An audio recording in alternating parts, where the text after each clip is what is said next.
Please, kids, Faces of Death is back, but it's not quite the same as the old VHS tapes we used to rent back in the day. We're going to tell you why right after this.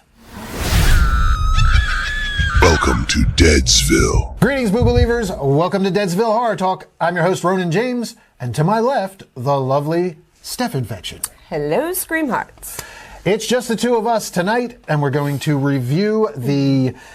I don't even know if I want to call it a remake. We're just going to call it the 2026 Faces of Death. With same title, yeah. Same that's title. That's about it. But that's, well, and it has some things in common, but we're going to discuss it. Yes. We are going to do a spoiler-free review first, then we will break and do Adventures in Snacking, and today we have Reese's Peanut Butter Cups versus Mr. Beast Feastable Peanut Butter Cups. Mm-hmm. And it's going to be a battle. Yeah. So if you follow the news, you know the... It's a grandson of the creator of Reese's. He said he used to have a Reese's product every day, and in the last couple years, since Hershey bought it, they've kind of changed out their ingredients to stuff that isn't peanut butter and chocolate anymore. I mean, it's there, but just very little, and a lot of other stuff. So we're going to compare. We're going to compare, but with all that controversy, hopefully we're going to see the old Reese's back in next year, 2027. Yes.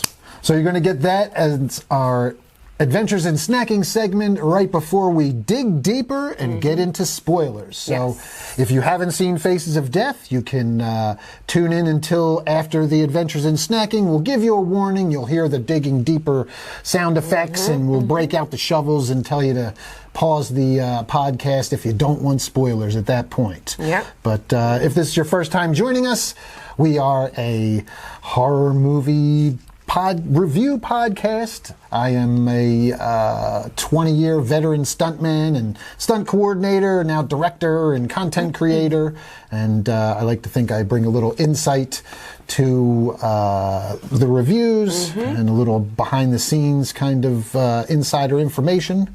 And Steph Infection here is a content creator, actress, producer, wardrobe head, whatever we need on set. So we've been doing this about 8 years now. Deadsville Productions. Make sure you like, subscribe, follow on all the social medias. Ding the bell if you're watching. Tell your friends, tell your grandma. Yes, if you have friends who love horror, you can subscribe to the podcast on all the streaming platforms except Spotify, and you can watch the video on YouTube and a couple other places. Hopefully soon, we'll let you know. Yes. But we prioritize new movies in theater, new releases, and if there's nothing new, then we'll go to what's new streaming, and then we'll always, go back in time and do some retro reviews as well. And some specials. Be sure to check out our top 10 zombie movies review with our other two co-hosts who aren't here with us tonight, Alexandra Surface and Haley Hansen. And make sure you follow all of us on social media. Yes, please. All right, without further ado, let's get to this Faces of Death review. Yes. Steph Infection, read our synopsis. All right. A woman employed as a website content moderator comes across a series of violent videos reproducing death scenes from a film.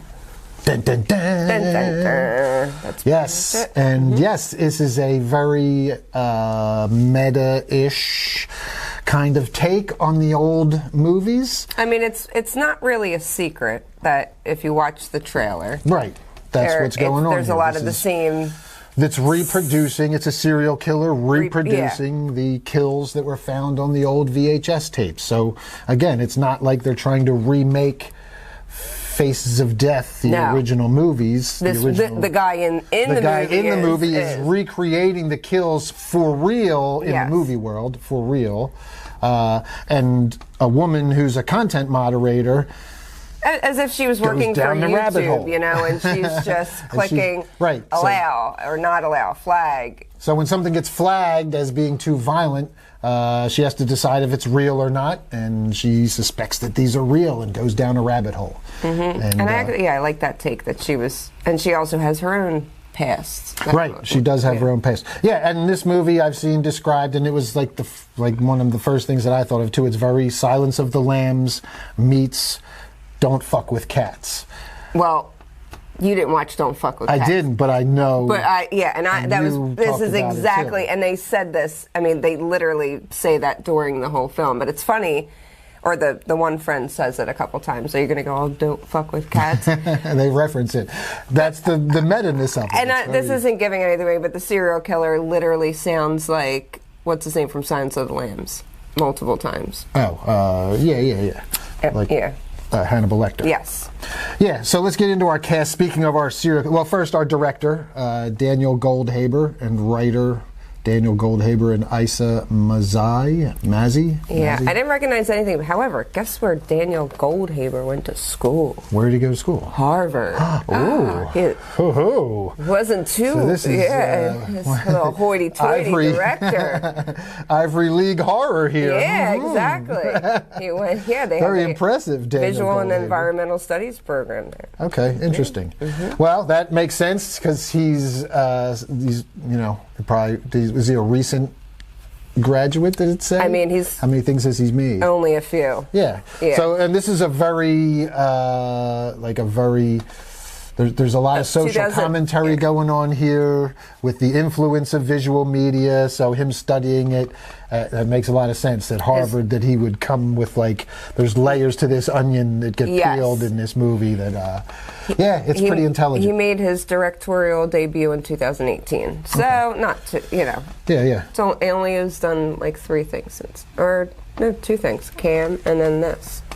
But the shorts were when he was in college, I'm assuming. Yeah, no doubt. So yeah, I gotta say I enjoy the take. I enjoy the you're using the original, you're using the nostalgia factor of the original, but you're putting a modern spin on it and we're not going to get into all that and getting into a little bit of the first take here before getting to the actors, but I just really dug the whole way that social media influencing is worked into it, and the use of the old footage. They even used some of the old footage to show you what was being recreated in scenes. Cool. So even if you haven't seen the old movies, you can still go in and watch this movie, and it is still a very solid serial killer thriller type movie. If you like serial killer movies and you like that kind of stuff, and you again are a fan of going down rabbit holes on the internet, like a Don't Fuck with Cats type situation, it's very very interesting. It's a very good concept that for the most part he executes very well. There's some stuff in here that I was just lost you a little bit. Yeah, it lost me a little bit. We'll get to that. Couple of things, but overall, my anxiety was high. I think I really enjoyed it. That'll bring me to the cast too, because the parts in the. There were parts in the writing that lost me a little bit, where I was like, yeah, come on, man, why wouldn't you just do this? Or why is this happening? Or that would totally not, that certain things didn't add up or make sense. Yeah. But what was saving it was the cast, because holy shit, Dacre, I guess it's pronounced, Dacre Montgomery and Barbie Ferreira. Yeah. Man, they were awesome. They were really good. So good. Yeah. I mean, he was so good as the serial killer. And kind of having that, when he went and... He was again, I don't want to give away but too he was much. Just so creepy. He has 2 different personalities that he shows, though. Yes. When he's trying to be mild-mannered, and he does that, and then when he snaps, there's that whole other... And he does a really good job. He was really good. It's really what's his name? Your serial killer guy there. My serial killer guy. What's his name played? The actor, Evan. Oh, Evan Peters. Yeah, what kind Jeffrey Dahmer. Yeah, it's very Dahmer-esque. I didn't realize that was Billy from Stranger Things. Oh yeah. Jesus, I didn't realize that. I didn't realize either. it. No, Yeah, that is. It's him. I had no idea until this just came up, and I remember hearing an interview of him. Yep. About it when they were talking about it. I didn't realize it. He was also in Power Rangers, the Power Rangers movie, right? Wasn't he in the Power Rangers movie that was long ago? Yes, yeah. Jason. Like that's the Red Ranger. I recognized him from that, and I totally, because he has the mullet. I didn't even recognize him with the mullet from Stranger Things. When I saw him, I was like, yeah, that's one of the Power Rangers. But I didn't he even looks realize. so different. Holy crap! Yeah. Like his face now, I see it. I'm like, oh no, he looks. Well, looking at him too, though, and especially on like the poster, he gives off evil Jared Leto vibes. Yeah, like totally. Super evil Jared Leto vibes. He has that very pretty aesthetic like Jared Leto had back in his Fight Club day. Yeah. Back when Jared Leto was the pretty boy in Fight Club. Man, he looks a lot like him back then. Yeah. All right. Well, let's. But yeah, he was great. Barbie Ferreira. Let's talk about her real quick. She was great. She was great. And it was very. It was refreshing to see like a plus size actress as our main actress, just a real looking live person girl, not like some 36, 24, 36 model or the stereotypical or even fits the mold of every leading scream queen, leading lady, final girl, and she's whatever. Beautiful, but she's badass in this, and it was very, very believable. She's curvy and plus size. Yes. And we're here for it. Yes. I noticed it and I appreciated it. However, I don't know how here for it I was for Charlie XCX's bit, because it was just, I mean, it was just an added part. I didn't even know it was her because I didn't know what she looked like, even though I've listened to a bunch of her really songs. Had nothing to do with the movie and was just thrown in there for to kind of her character. She was a dick, she was just there to like bully the other girl at work. That was like it, to just show that the girl was. So she probably just wanted to be in a movie. But they put I guess, and maybe she's friends with somebody who was on the crew. That's what I was trying to. Possibly.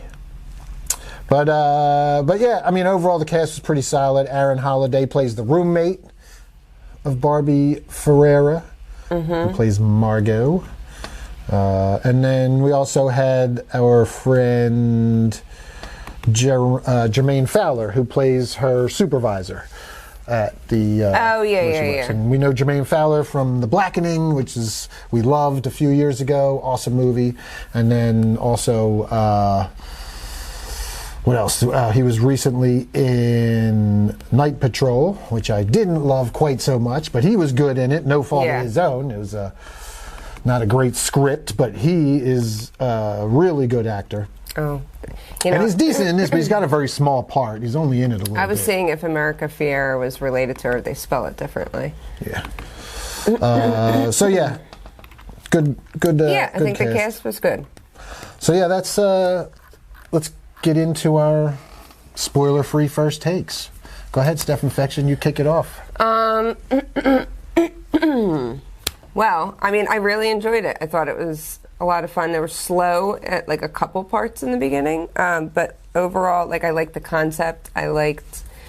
It's been done. It's not really like an original. I mean, I watch a ton of like Criminal Minds and all those shows. They all have had a serial killer trying to recreate either a copycat or a movie. We had the Scream killers that wanted to, so it's not like an original.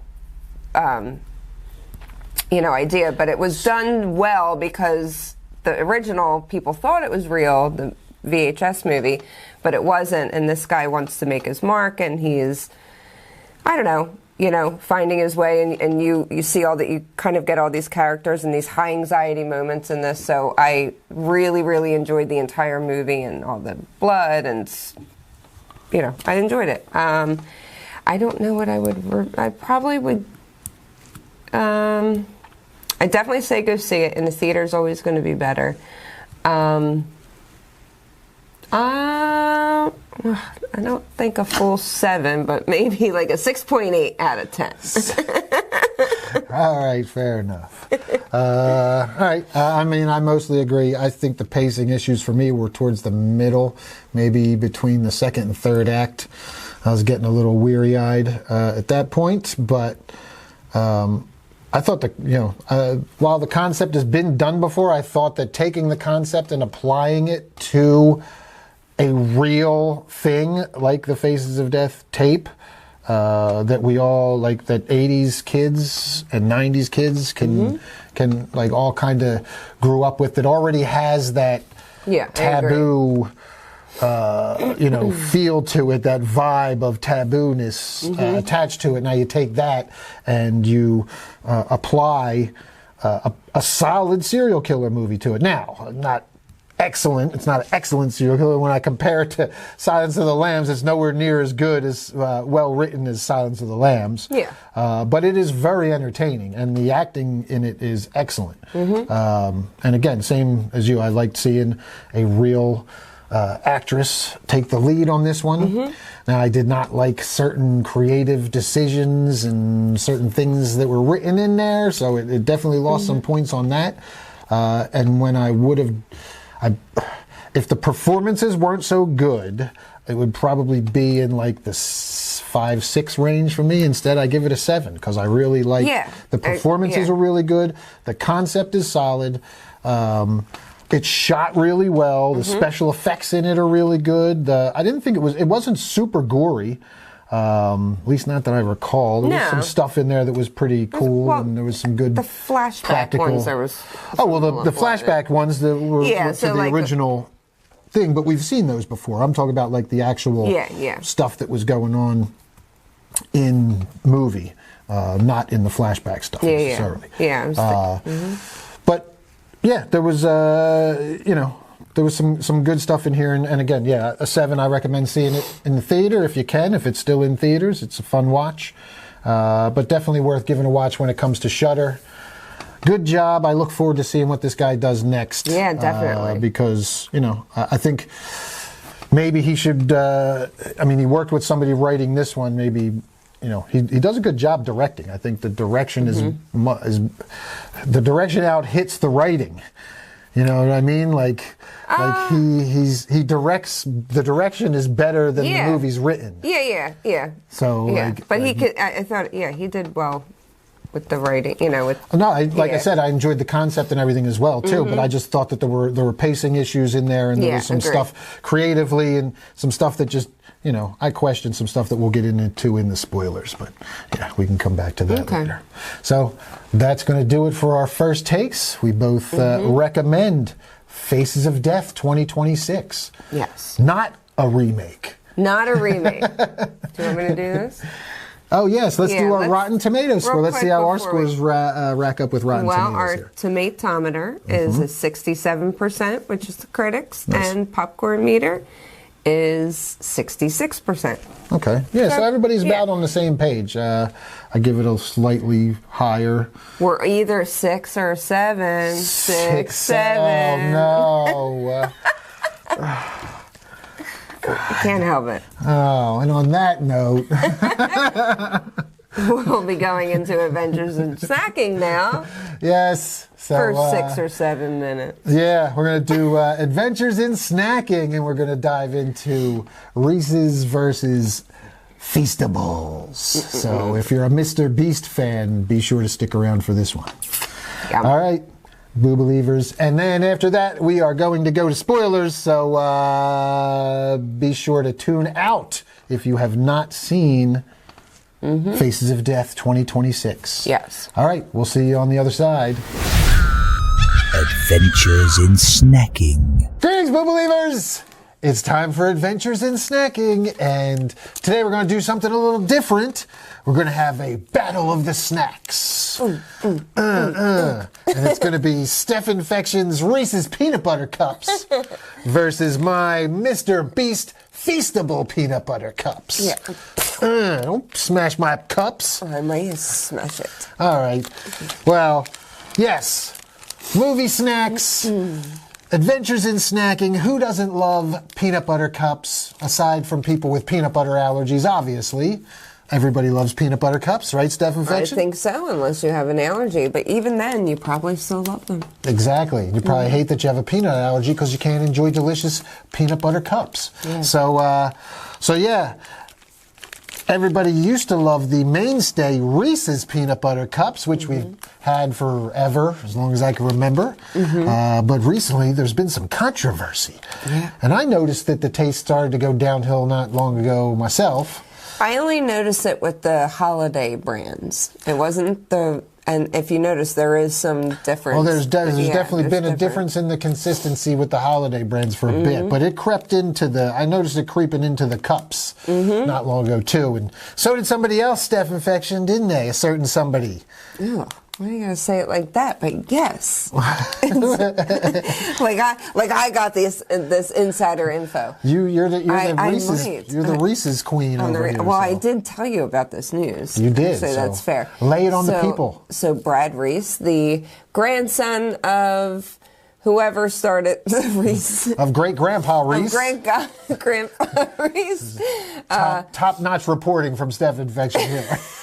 I forget his name. Anyway, this guy said...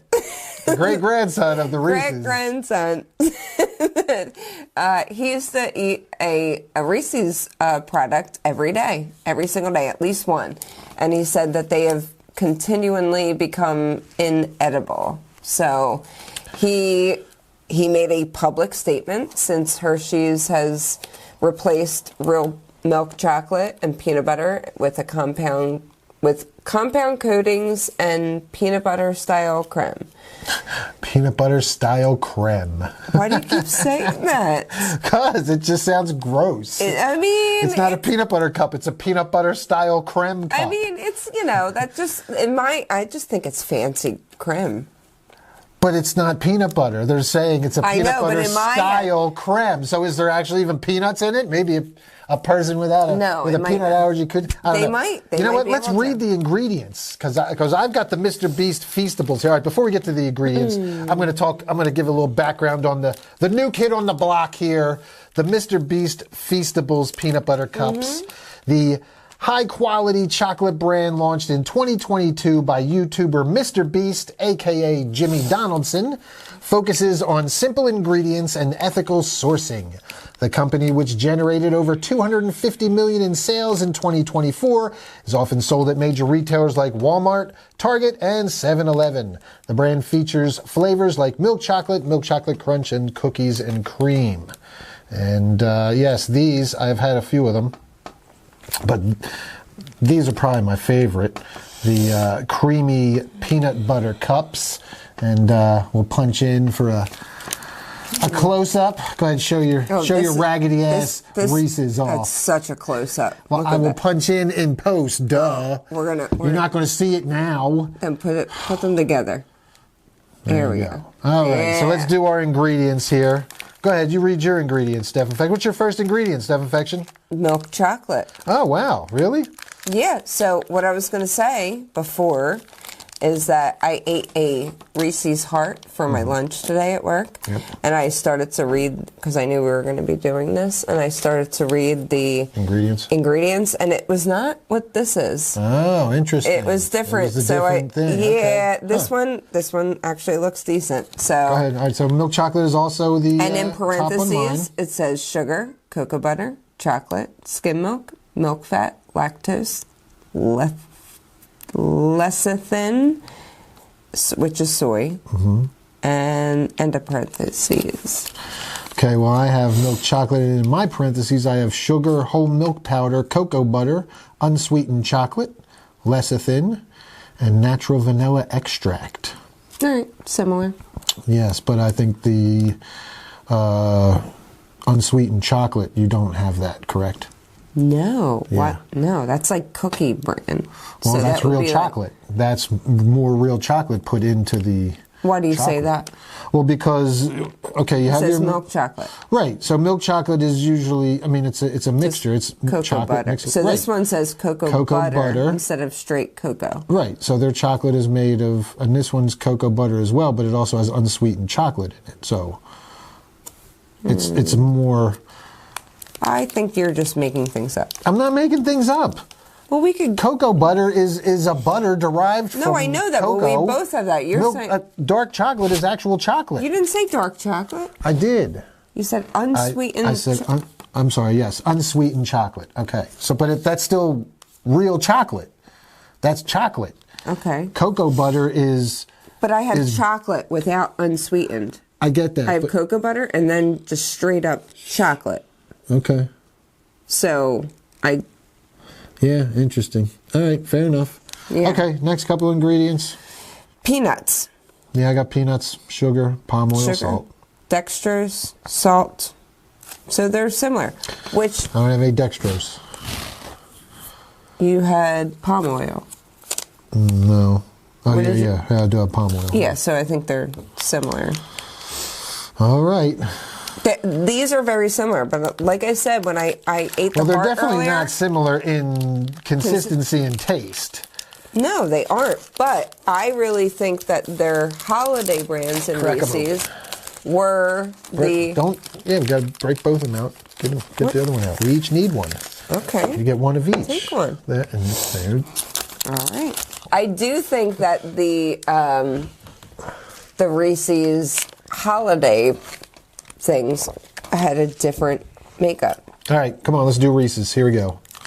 Okay. I'm going to bite just half of it.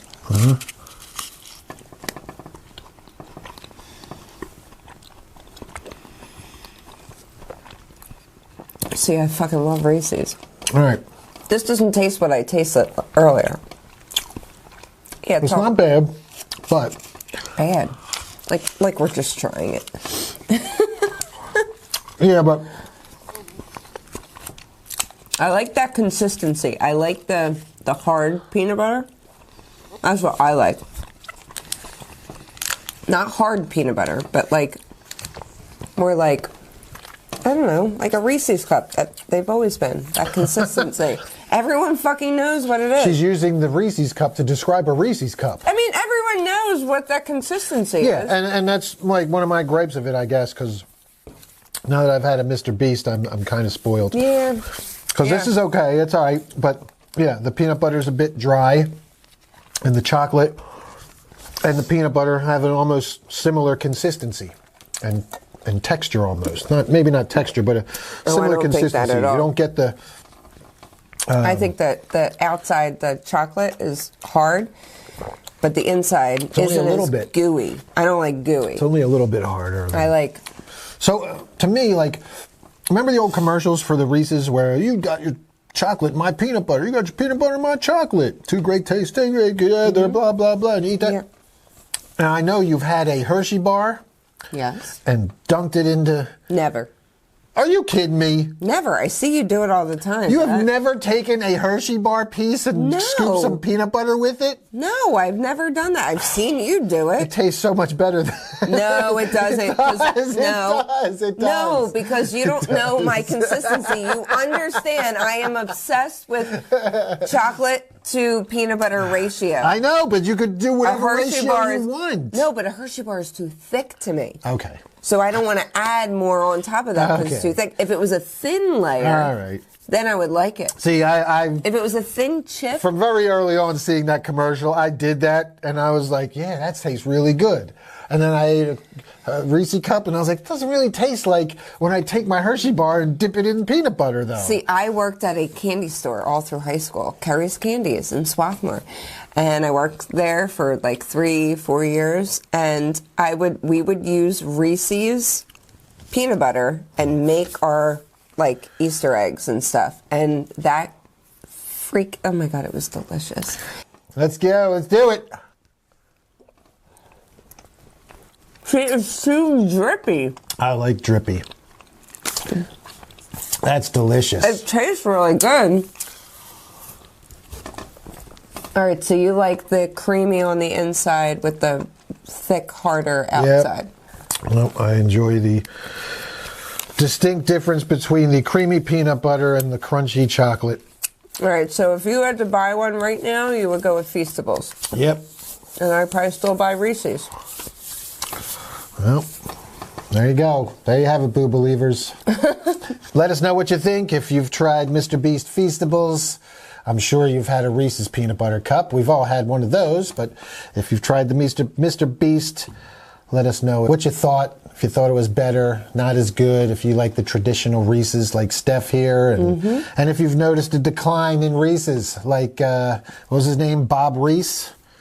No, Brad. Brad Reese. Hey, it No, was but a he B. said I was he only close. said the holiday brands. All right, well. Yeah, so I definitely have noticed a decrease in those. Yep, me too. They taste I weird. don't like them at all. That's going to do it, Boo Believers. We'll be back with digging deeper after this, so stay tuned. Digging deeper. All right, we're back. Time to break out the shovels and dig deeper. Give me that shovel, Steph Infection. Oh! Let me dig my own grave. Oh. There we go. There we go. This is the part where we dig into spoilers, Boo Believers. So if you have not seen Faces of Death 2026 and you don't want it spoiled, pause here and come back when you've seen the movie. And then you can check out our detailed spoilery takes. Yes. And see if you agree or disagree. Yes. All right. Come on back. So let's get into it. Okay. Here we're going to jump right into the plot. All right. Margot Romero. Do you think that is an homage to George Romero? Maybe. Margot Romero, a content moderator for Kino, a TikTok-like platform responsible for filtering out any content that is offensive or violent, comes across an eerily real decapitation execution video on the site. Although she initially disregards them as staged, with potentially hyper-realistic practical effects, her concerns grow when another video depicting death via electric chair pops up in a similar format. She reaches out for a second opinion, but is quickly dismissed, seemingly attributed to her past involvement in a trend which accidentally resulted in the brutal, recorded, and uploaded death of her sister on a train track. Okay, let's, that's a lot. Well, yeah, So she works for like a TikTok thing. She's a moderator. Boom, boom, boom. She sees a decapitation. She allows it, thinking, okay, well, she had practical effects. Yeah, the first one. Right. Then the second one. So then another she one comes in, and it's an electric chair. And we see the eye pop and the key with the and thing. the foaming at the mouth. The foaming at the mouth and stuff. And she gets her boss to come over, who is a friend of hers and got her the job. Yep. And that's Jermaine Fowler, who plays like the supervisor. Yep. And she shows it to him, and he's like, sorry, just pass it. Yeah. It's bad. It's practical effects. Just, go with special effects these days. And because his reasoning is he doesn't want them to come in and start looking, and right. But then he also, this is when he drops this thing about, don't be too sensitive because of your past involvement. Yeah. Now, I didn't realize that it was her sister. I just thought it was a friend. No, it was her sister. Oh, okay. Yeah, she said that. It was her sister. See, okay. So, we find out now that, we kind of get hints at it. We don't see it, but we get hints that Margot is involved in a tragedy. And she has a roommate, her friend, who I really Ryan. liked. Yeah, Ryan. He gives her a lipstick knife. Yes, which we saw. Of course, comes into play. But it was good. It was a good little, foreshadowing. You need that with movies. You need to explain how people got stuff, like not just whip out a lipstick knife. But he says something like, can't you come out? And that was like, can't you come out? I miss my friend. And they go out and they're like, is that Train Girl? And we're like, oh, what the Train fuck Girl? is Who's Train Girl? What kind of train we talking about? What are we talking about here? So, interesting. It was a good setup. I mean, the opening was good. The setting up the characters is good. The dynamic between characters is good. And now we meet Arthur Spivak, who tracks down influencer Samantha, injects her with fentanyl, and kidnaps her. Yes. Yeah. Margot is increasingly alarmed by the appearance of another graphic video involving a gruesome scalping, but she's shut down once more. Oh, the scalping, yeah. So that was her, right? That was the influencer Samantha with the scalping, right? Wasn't that the one? No, that was a guy. Wasn't it the black guy at the table, and then they peeled back his brain after to eat the brains? Oh, that was originally the monkey. in the movie that was the monkey one. Yeah. Okay, bang, bang. Oh, that's right. He keeps her. That's right. She's in there for a while. She's in there for a while. Yeah, that's right. Yeah. That's the monkey brains one with the hammers. And he has and everything's, instead of one thing we should note, it's all robotic. When the kills happen, they're like mannequins. They're mannequins, like robotic mannequins that are like smashing hammers on the thing, where it was humans in the old videos. But the sets are all decorated and set up, and the characters are dressed to look like and reenact the old Faces of Death movie. And when he does each one of these, he's uploading them and getting millions of views, and people are, of course, And he likes that clout. Of course. So, all right. So, Margot is increasingly alarmed. Appears in another graphic video. Scalping shut down once again. Meanwhile, Arthur kidnaps a local news anchor and his son. Yeah, this whole thing, like, I was like, oh, I felt so bad for them. Kid? All of them, Yeah, though. They yeah. both seem. He just wanted people that were like on That TV. had He clout, didn't because he seem was- like a bad guy. Like No, that originally, was- I thought this when they took Samantha. I'm like, oh, he's taking asshole. Right. Like, TikTok celebs. And then this guy, he's just a regular old dad that's on the news, and he helps him because he cut his hand. He helps the He's serial super killer. nice and lets him in the house. Yeah. And fucking, yeah. You definitely, again, sometimes you get a sympathetic, Where you really villain don't where you're want like- them to die. And they do. We definitely didn't get that here because he's just killing people I know. who have clout because he is chasing clout himself. And Yeah, that's the whole, yeah, mm-hmm. That's the message that we're, be careful because Hey, are we going to get a serial killer coming for us? Oh, man. Don't do me any favors.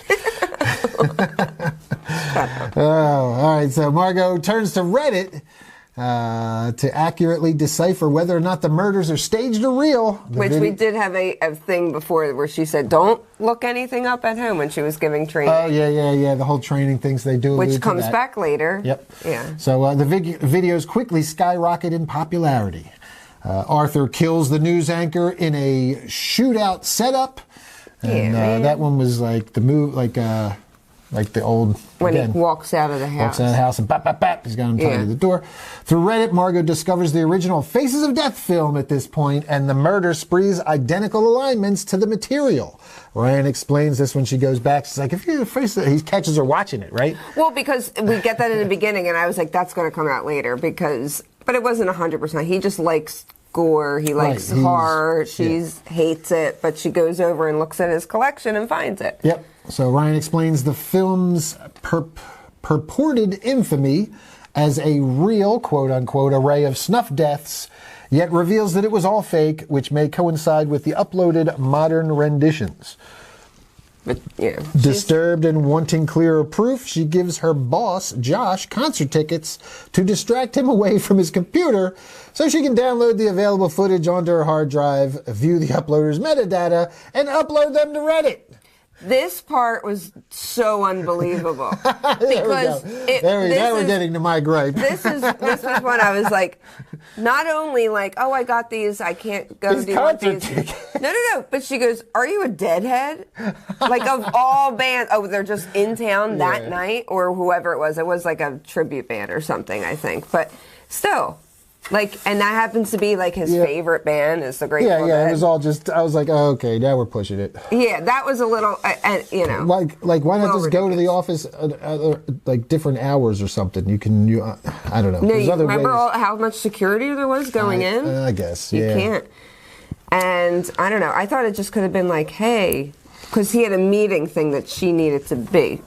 That's how she was getting on his computer. She couldn't just gain that's access right. to his computer at any time. Right. So, she views the uploader's metadata and uploads them to Reddit. Under a throwaway account, Arthur replies with a malicious link to Margot's posts and acquires her IP address. Dummy Margot. Yep. The next day, Margot's fired from Kino due to breaking company policy by accidentally leaving a bag of Adderall on Josh's desk. Despite constant resistance, she continues her pursuit in hopes of avenging her sister's death and to hopefully restore her own public status. Later, Arthur breaks into their apartment, kills Ryan, and drugs and kidnaps Margot. Man, I didn't want Ryan to die either. Not me either, and this is where I just started, disliking Margot. Of course. Because she gets him killed. She goes on and posts, you're chasing down a serial killer. Go to the fucking cops. This is my biggest problem with it, and I don't want to... How? You can't just... Why can't you just go to the cops? Because they would go, okay, the site, the YouTube site said it was fine. It was flagged fine.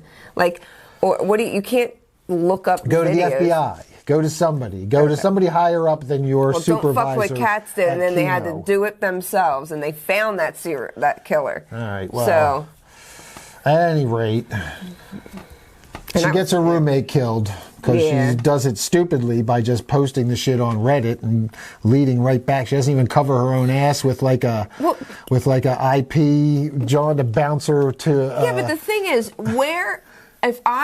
this is something I would do. It's not that unbelievable. You find something, you are not sure if it's real. You don't know that this guy is kidnapping people to do it. Yeah, well, you don't know that you better cover your ass. No, she didn't suspect any of that. She thought. Obviously suspected that he was killing them at this point, though. No, killing people, but she didn't find that until she figured out that one guy that was in her area. Right. But she was suspecting that they were real the whole time, and then she saw him and knew that they were real. Yes, but like... He was the I thought that was after the Reddit. I thought she did the Reddit first. No, the Reddit's after they killed the dude. No, after she figured it out, I'm saying. That somebody was local. A serial killer isn't necessarily in your town. Like, that's what I was like, how would you even know? And well, I mean, that's another thing, too. I mean, it's just conveniently enough that they live in the same town together. Well, it wasn't the same town. He traveled, but it wasn't that far. Close enough. I think it was like... Yeah. All right, so Margot awakes in a caged basement and is able to free herself with the lipstick knife. Dun, dun, dun! Foreshadowing. Wins again. Yes. In her coat pocket, because he didn't take that out and search her or anything. She saves Samantha, who urges her to leave the property immediately, yet Margot stays behind to steal Arthur's hard drive for the raw footage. Again, I call bullshit. Just get the fuck out of there. Are you really sticking around? Are you really sticking around? Like, No. I am getting the fuck out of there. I'm calling somebody. I'm calling the cops. Yeah. Yep. Just get the fuck out. But I guess she's had nobody believed her. They all thought she was crazy because she killed her sister. She wants the raw footage which shows him unmasked. Okay. Yeah. Samantha manages to break free, but is shot by Arthur with a scoped rifle.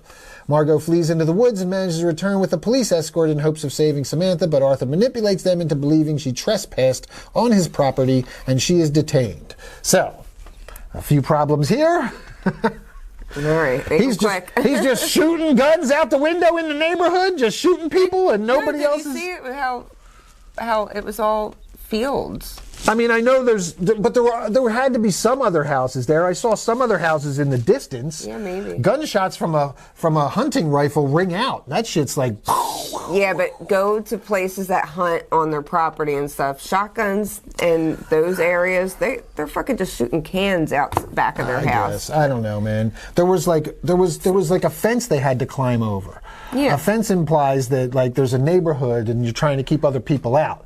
I felt like, to me, the feeling that I felt like it was in the Fright Night remake where it was like a little development in the middle of nowhere.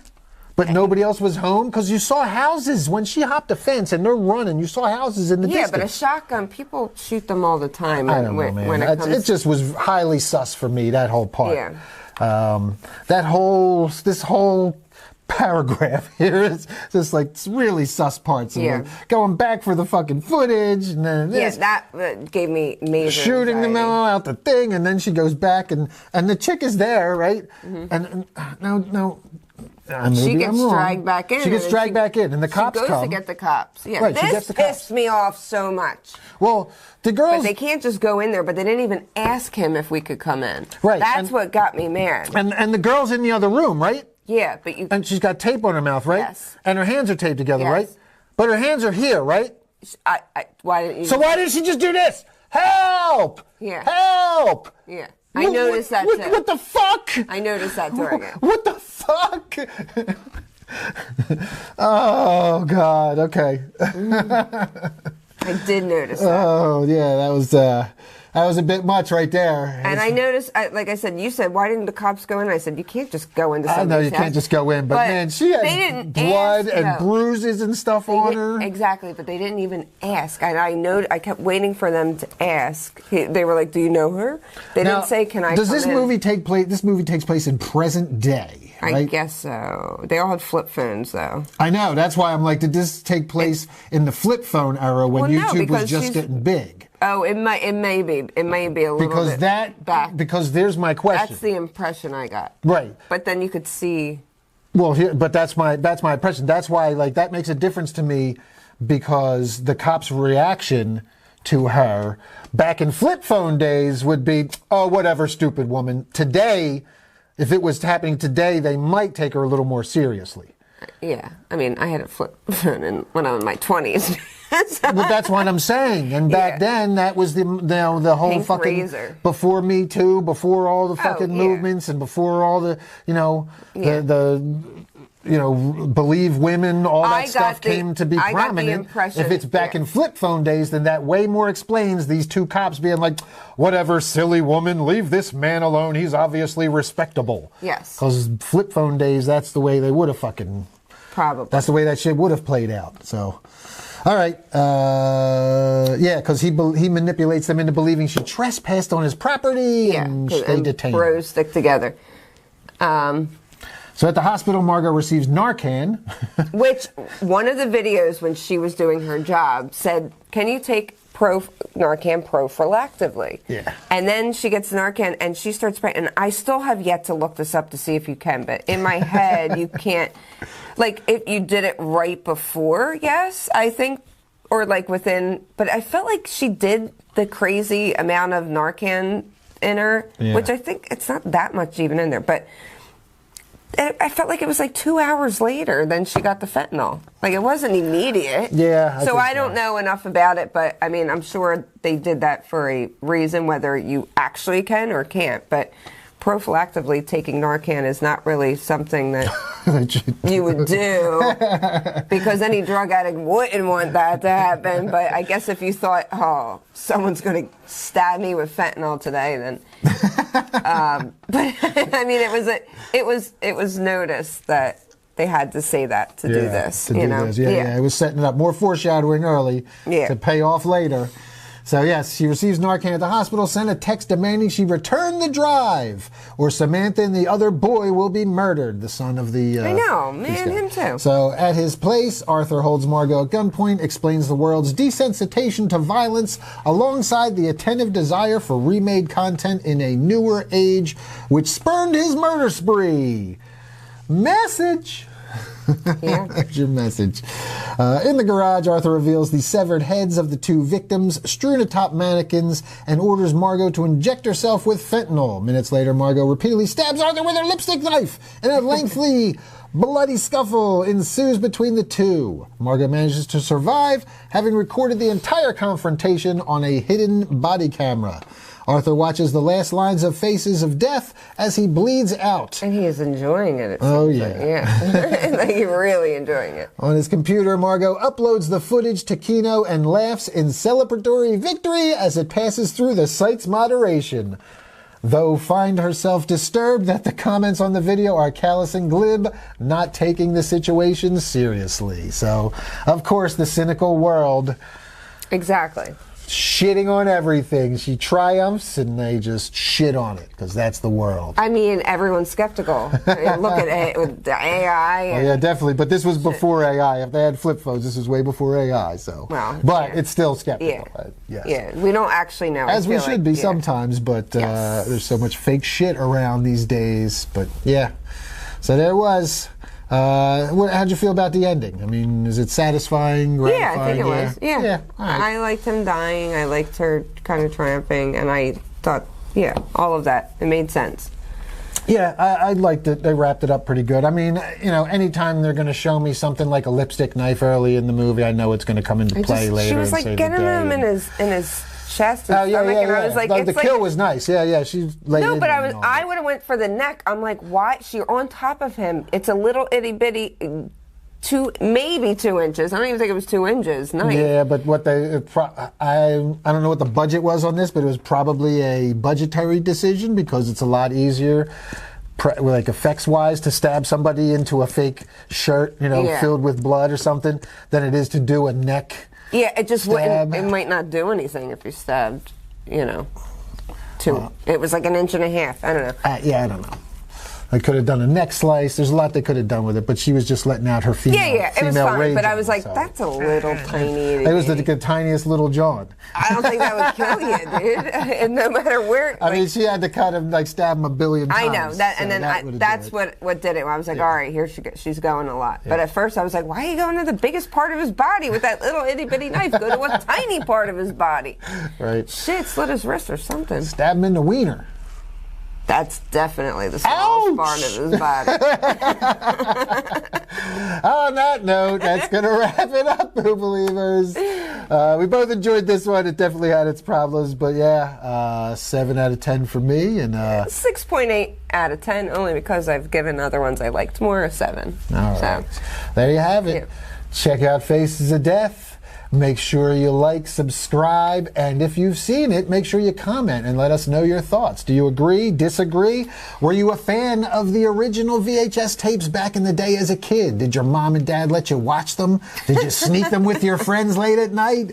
Let us know how you saw the original Faces of Death in the comments. Yes. Until next time, stay spooky. Bye, Scream Hearts.